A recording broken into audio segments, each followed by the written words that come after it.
তোমরা কারা কারা এই জাঁতাটা চেনো বলো তো?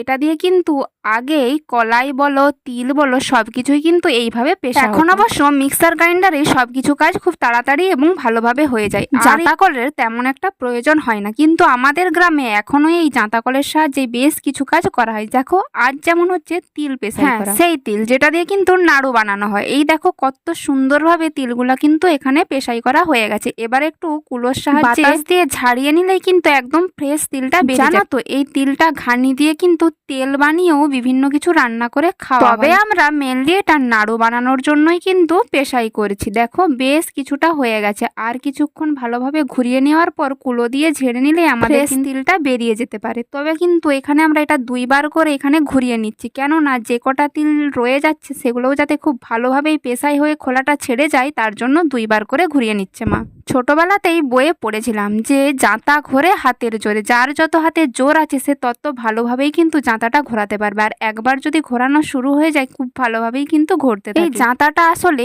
দুটো গোল পাথর, আর পাথরগুলো খুব ভারী। মাঝখানে একটা লাঠি দিয়ে এবং আরেকটা ছোট্ট ছিদ্রর মধ্যে একটা লাঠি দিয়ে এটা খুব ভালোভাবে ঘোরাতে হয়, তাহলেই খুব সহজেই ঘুরতে পারবে। আর দেখো, যেই পেশাই করা তিলগুলো কুলোর মধ্যে দিয়ে ঠিক এইভাবে যদি তোমরা ঝাড়িয়ে নিতে পারো, তাহলেই কিন্তু একদম ফ্রেশ সাদা তিলটা এখানে বেরিয়ে যাবে। দেখো, তিল অনেক রকমের হয়, এটা হচ্ছে লাল। কালো তিলটা পুজোর কাজে লাগে, লাল আর সাদা তিলটা কিন্তু খাওয়ার কাজে বা তেল বানানোর কাজে ব্যবহার করা হয়। এই দেখো বেশ কিছুটা ঝাড়ার পর একদম সাদা ফ্রেশ তিলটা প্রায় চলেই এসেছে, আর কিছুক্ষণ ব্যাস তাহলেই কিন্তু হয়ে যাবে। আচ্ছা, তোমরা কারা এই জাঁতাটা আগে থেকেই চিনতে অবশ্যই কমেন্ট করে জানাবে। আর আমার এই ভিডিওটা যদি তোমাদের ভালো লেগে থাকে অবশ্যই লাইক, কমেন্ট, শেয়ার ও সাবস্ক্রাইব করতে একদম ভুলবে না। আজ এটুকুই, দেখা হচ্ছে অন্য কোনো ভিডিওতে, ততক্ষণের জন্য টাটা।